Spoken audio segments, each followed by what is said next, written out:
Tonight is 2 Nephi chapter 11. And now Jacob spake many more things to my people at that time. Nevertheless, only these things have I caused to be written, for the things which I have written sufficeth me. And now I, Nephi, write more of the words of Isaiah, for my soul delighteth in his words. For I will liken his words unto my people, and I will send them forth unto all my children, for he verily saw my Redeemer, even as I have seen him. And my brother Jacob also has seen him, as I have seen him. Wherefore I will send their words forth unto my children, to prove unto them that my words are true. Wherefore by the words of three God hath said, I will establish my word. Nevertheless God sendeth more witnesses, and he proveth all his words. Okay, the storyteller at the moment is switching back. Okay, of course, this is the book of Nephi, so it's really his writing in the first place, right? But the last few chapters was Jacob speaking. And in fact, Jacob said he was going to bring out a chapter or two of Isaiah, which was there, and then he wrote some of his own words. Not whether he was writing them or saying them, and Nephi was writing them, I don't really know, but the point is right now it's going to just switch back for a moment, and now Nephi is taking back the storytelling lead. So he says, my brother, he's got lots of things to say, right? But I just wrote down what I thought was important to put down in this particular book. So now we're going to write some more words of Isaiah, because these are words that I think are important to the people. And as we've said before, he would liken the words unto my people. Right? He's going to show how it's similar to his own people, right? Liken or compare to them, or show how it's like them, so that the words are just like their situation, because it's speaking about Israel. I mean, that's why he's choosing these particular chapters to bring into this, because he says it's similar to our case. It's similar in ways that prophecy that we are concerned with, because it involves us. You know, we're part of Israel, so these prophecies of Israel, we can liken them to ourselves because it applies to us too. Okay, so that's why he's doing it, right? So it's kind of good to know why all these Isaiah chapters are dropped in the middle of the Nephi book, right? Because he felt that was likened to his own people. Right now in 3, he's saying that really what this is about is, I want to talk about Christ. I want to talk about the Redeemer.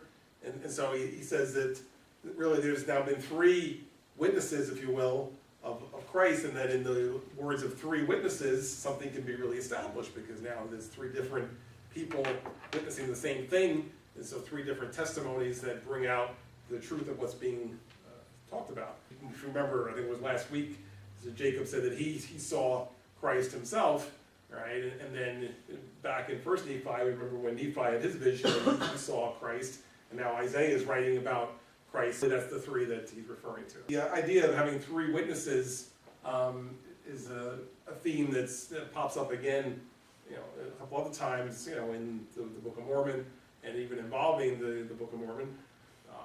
Those of you who are familiar with how it was discovered and brought forth to the public, you would know that in the very front of the book, it talks about there were 3 witnesses to what was brought forth. That Joseph Smith, when he found when he was presented with the records, and so he had 3 other men who handled the plates and saw them and could basically attest that, it's what he says it is. Right? And so those 3 wrote a statement or signed a statement that appears in the beginning of the Book of Mormon. All right, so that was the statement of the 3 witnesses, that they were witnesses to what Joseph Smith had attested these plates to be. Which is important, because otherwise, you really can't always fully rely on anything that any one person would say. Because, as much as you may trust the person and say, they would never, it's better if you have multiple witnesses to anything, especially anything important. So he had 3 witnesses to verify what it was he was saying. So that's why this kind of reminds of that when he says in the words of, but by the words of 3 I will establish my word. Behold, my soul delighteth in proving unto my people the truth of the coming of Christ. For this end hath the law of Moses been given, and all things which have been given of God from the beginning of the world unto man are the typifying of him.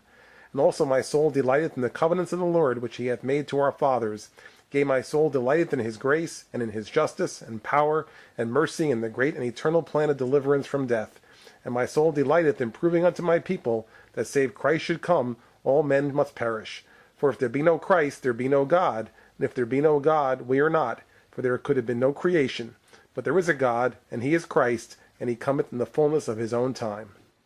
As he's saying, that really the purpose of what he's doing here, I mean, he's trying to prove something, and he's trying to prove about Christ.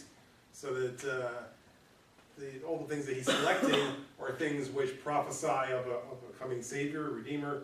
A lot of the Isaiah chapters are about that, and they're witnessing Christ themselves as part of that. So he says, I like that. I like to try to prove to my people that Christ is coming, because that's an important belief, and that's what they need to be able to hang on to. So that's what I'm spending my time doing. If you remember when he talked about the small plates, the small plates had the things of the ministry on there and the spiritual matters.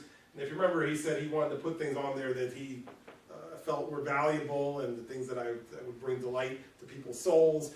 And so that's what the kind of things he wanted to focus for the small plates. And so what you're reading is from the small plates. So that's why he's choosing these things that he feels would now bring out the message of Christ, that this would be something valuable to his people. So that's the purpose here, right? He says, he wants to prove that there's a Christ, and then it says that a little bit later, if there's no Christ, there would be no God, and if there's no God, there's no creation, so we wouldn't even be here. So, talking about that this is important, that you understand that not only is there a Father, but there's a Son, there's a plan of salvation, there's a Redeemer for us.